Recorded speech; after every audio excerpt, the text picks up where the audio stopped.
Okay, so let's talk about conditional type 0. In all types of conditional structures, we are going to deal with three aspects. We're going to talk about the form, we're going to talk about the function, and we are also going to talk about examples.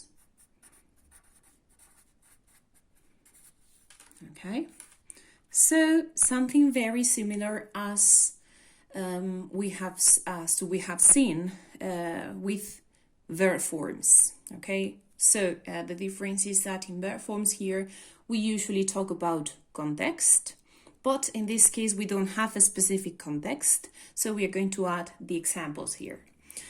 Okay, so what is the form? The form, you know that it refers to the rules that help us create this sentence. Okay, so let's say the grammatical rules that will help us create this type of sentences. The most famous word in conditional sentences is the word if.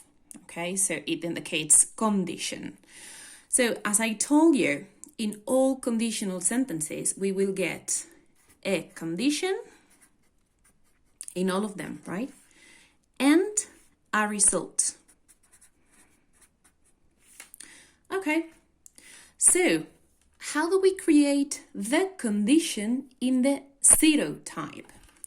We will have if, okay, the word if, and in the sentence, in this part of the sentence, in the if part, we need to use present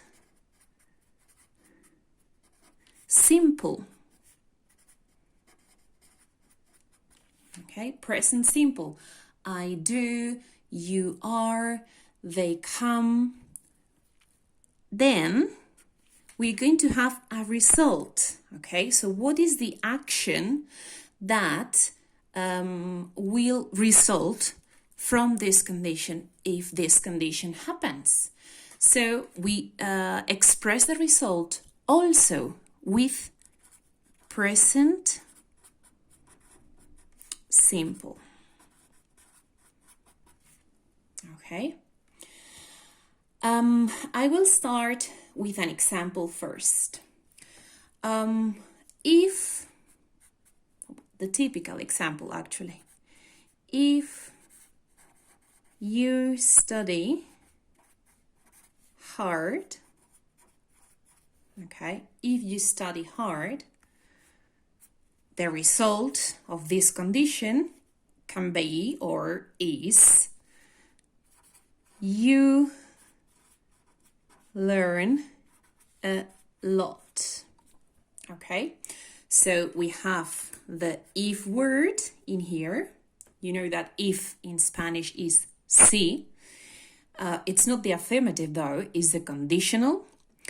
And then present simple, study. And then what is the result of if you study hard? You learn a lot. Learn, present simple.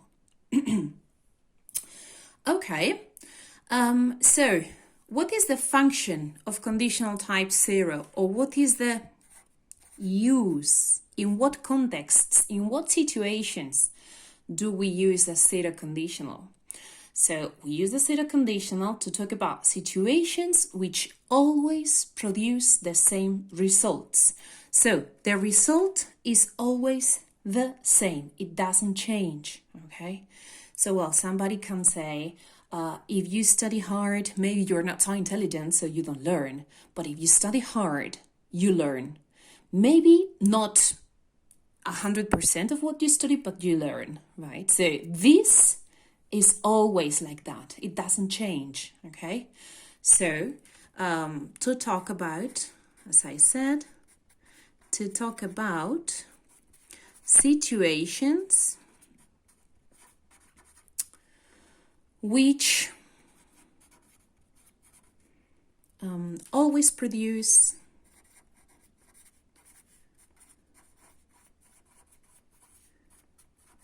the same result. I will set another example. If you drive too fast, you get a fine. Okay, we have the if word, drive present simple, get present simple. Si conduces demasiado rápido, te ponen una multa. Okay, so this situation always happens. Okay, a clearer example. If you heat water at 100 degrees, it boils. Okay, that's for sure. We have the if word, present simple, heat, calentar, present simple, boils. Okay, of course, we need to remember the rules of present simple. So we need to get the S for the third person singular. And of course, this type of sentences don't need to be affirmative. They can also be negative. So I can say, if you don't listen, you don't understand. That's always a situation. If you don't listen, okay, we have the if word, then don't listen. This is present simple, but negative. And you don't understand, of course, that's present simple, again, negative, okay? I'm not saying that both of them have to be negative, okay? So it doesn't mean that if the part of if is negative, the part of the result is negative as well. No, it depends on the meaning, okay? So I will get another example for you. If you are late, you don't get the beginning, for example, right? If you are late, this is the present simple of the verb to be. You don't get the beginning, okay? No coges, o te pierdes el principio. You don't get the beginning, that is negative, and it's also present simple, okay? So it doesn't have to be negative, negative, affirmative, negative. It depends on the meaning, okay? All right, so now I'm going to tell you about changes that we can make to the stated conditional.